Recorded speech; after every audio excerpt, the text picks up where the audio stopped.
Hey guys, welcome back to the channel. So I got another deck profile for you guys today. This time, it's on my Rokket Guardragon Link deck. So this deck has actually been going around quite a bit. There's a lot of different varieties of this build. Um, People have incorporated Soul Eating Oviraptor, which unfortunately spiked up in price now, which I honestly couldn't believe that. But then again, it's only had one printing. Carbon Neton is a good tech card, just as a free extender piece. And this deck's just got a lot of crazy combos, and it can land on some pretty big boards. Now, of course, when Nibiru comes around, people are going to have to change up the strategies. I might have something in mind already, but I'm still kind of working it out. But for now, I just want to show you my current personal build, which I might take to my locals fairly soon, hopefully next week. And, just give this deck a test run. But yeah, like I've been playing this deck on YGO Pro. I really love what it can do. And yeah, it's just so much fun. So anyway, let me go and show you what I got this time around. Alright, so for this deck, I had to keep my Rokket Engine fairly small. So starting off with 2 copies of Rokket Tracer. You could run this at 3 if you want. The only reason why I like to only run it at 2 is because of its restriction. Most people overlook that if you use this ability, you'll be locked into only summoning dark monsters for the duration of this turn. Well, from the extra deck, I mean. So I usually go into Rokket Tracer last, just so that way I can basically, go into like my Borload Savage Dragon and just, land on like multiple negates like Appaloosa and stuff like that. So that's why. Next, 2 copies of Archery Dragon. It's a free extender piece. It's a free summon as long as you control any Rokket you want. Also, it acts as a free target for your Rokket Synchron, which if you normal summon it, you can bring this back and also go into Borload Savage Dragon. But generally, when it leaves the field, you can search out any Rokket monster and just add it to your hand. So it's a free search off too. So Archery Dragon, not bad. Next, we got one of the fun ones, Silver Rokket Dragon. If you target this with your Boral Sword Dragon, for example, you basically get to do a Ghost Trooper-like effect where it pops itself. You look at your opponent's entire extra deck and just banish one of those cards. So, good way just to, like, if you're up against a mirror match, get rid of that Guardragon LP. That's going to be, like, your primary target. And, yeah. Or if you're up against, like, a deck that just has a problematic Link monster that you know it's going to be hard to get around, get rid of that, too. Next, I got one Auto Rokket Dragon. And just keep in mind, all these Rockets have similar effects where they pop themselves and let you special summon a Rokket from your deck at the end of the turn. This one sends 1 spell and trap to the grave, non-targeting. This one sends 1 monster, non-targeting, so 1 Magna Rokket Dragon, so just to get free spot removal without destroying. And of course, as I mentioned, Rokket Synchron, just to get that special summon from Archery from grave, but keep in mind its effects are going to be negated, so yeah. But overall, you just use it to Synchro Summon, and that's it. Alright, so now we're moving on to the Dinosaur Engine. 3 copies of Soul Eating Oviraptor. This is going to be one of your main openers. He's just there to, enable your Ebe plays, because, Ebe is going to be, like, one of your best cards to play in this deck. So, you normal summon this, ditch Carbon Neton, which comes to our next card, Carbon Neton. You can banish it from your grave to special summon 1 level 7 or lower Dragon-type normal monster from your deck, but it has to be in defense mode. But that's generally okay. You got 2 targets for this, which we'll get to momentarily. Just to keep my dinosaur plays live, I like to go with 1 Miscellaneous Source because it's searchable with Fossil Dig. So, like, you don't want to have, like, Soul Eating Oviraptor and Fossil Dig together and just have no other target, so I figured Miscellaneous Source was a good way just to protect it. So ditch that Miscellaneous Source. Oviraptor can't be ashed, failured, or impermanenced, or even ogred, basically. And there you go. And also, Miscellaneous Source also brings out Jurek Elo for free if you need another tuner just to keep on extending. So that's basically how I like to play it. I don't like to play that Draconet card because it's good. Don't get me wrong, it's a good opener.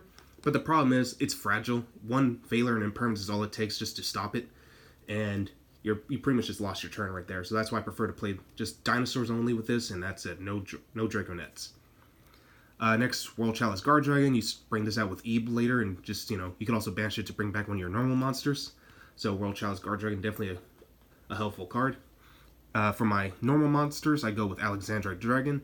With Carbon Neton, you're most likely going to go with Flamvell Guard, though, because, it's a tuner. You tune that with Soul Eating Oviraptor, and just go straight into Ebe. For the only reason for Alexandrite Dragon is just that it's another level 4 target for, like, Rokket Tracer, so that's the only reason why I play it.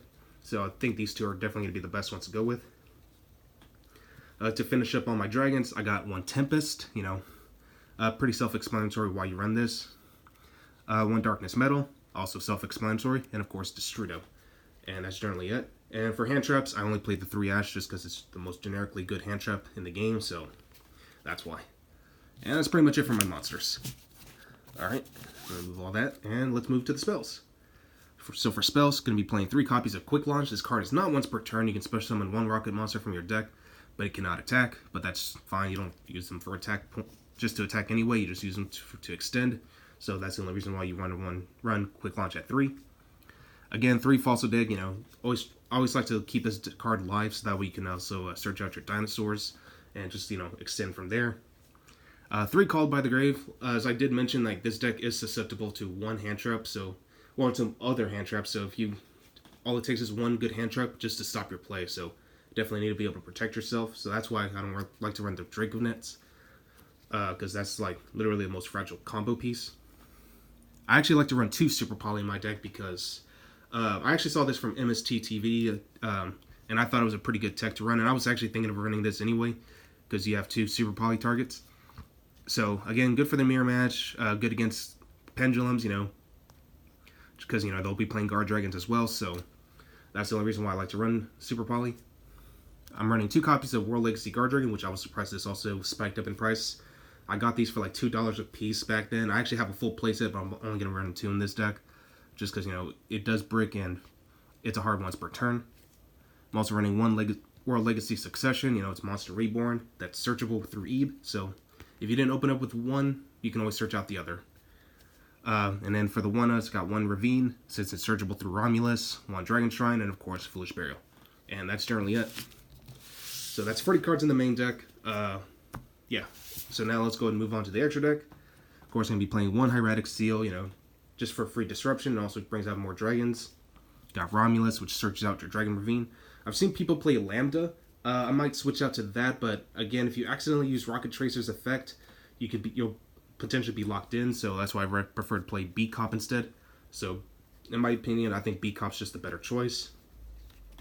For the Guard Dragons, I'm playing 1 Pisty, Agripane, and of course LP. LP summons from deck, Pisty summons from Graveyard or Banish Zone, and Agripane summons from the extra deck, and that's how you get out cards like Hot Red Dragon, Archfiend Abyss, 1 Triple Burst Dragon for more negation, but also just, you know, to get the arrows you need to special summon the Dragon type monsters you need. Got Surya Skull Dread, you know, a good way just to draw 4 cards and put back 3. And also, again, you mainly need them for his arrows, so that way your Guardian plays can keep continuing on. Playing 1 Boral Sword Dragon, and of course Appaloosa for more negation. So, pretty easy monsters to summon out, but again, you know, just be wary of that restriction from Rocket Tracer. Now for opening plays, you know, from your extra deck, Ebe is going to be your main opener. Like I said, Soul Eating Overreactor with Carbonet on. Carbonet will bring out Flamvell Guard. You go into Royal Chalice Justiciar, and then you get any one of your World Legacy cards. If she leaves the field to the grave, you get to special summon 1 World Chalice monster, and that's how you bring out World Chalice Guard Dragon. Got Borlode Savage Dragon. Obviously, this is going to be one of your main negates, as well as Hot Red Dragon Archfiend Abyss. For my Super Poly targets, I'm playing 1 Borlode Furious Dragon. Again, this really works well against like the mirror match, and also because they're most likely going to be ending on Borlode and Hot Red Dragon Archfiend. So use these 2 for Super Poly. Go into this card. Just requires 2 Dark Dragons, and of course Starving Venom Fusion Dragon just to help you break boards as well. So pretty standard choices. All right, now for the side deck. So the side deck's just, you know, I felt like I needed to make the right meta calls. I think this card is going to be relevant again for this format. Ghost Reaper and Winter Cherries, not once again for mirror match, but also for any Guard Dragon strategy. Like, because I mean, this is not going to be the only deck that runs Guard Dragons. We've got Pendulums. There's an Orcus Guard Dragon apparently, which honestly I'm still having a hard time believing how that works, but you know what I mean. Thunder Dragons, get rid of that Saryuja Skull Dread. That way they can't dig through their deck, because they're most likely still going to be playing that card at 2. So definitely a good card to hit them with. For any combo heavy strategy, you know, Ghost Sister and Spooky Dogwood, you know, just so you can win by time. Just keep gaining life points. To deal with any search heavy deck, again, the Angel Thunder. I like to go with Drone Lockbird rather than Artifact Lantia, because even with Artifact Lantia, yeah, they can't banish, but they can still probably land on just 1 copy of Colossus. So as soon as they just draw 1 card or add a card to their hand, just slap that Drone Lockbird on them. I think that pretty much just ends their turn right there. I'm playing 3 copies of Twin Twisters, you know, just to deal with back row heavy strategies, as well as Red Reboots. I might switch those out for evenly matched though, but I'm still debating on that. I think Red Reboot just might be a little bit better, but we'll just have to see moving forward. So, yeah. Well, that's all I got for you guys today. Hope you guys enjoyed this deck profile, and I will catch you guys again next time.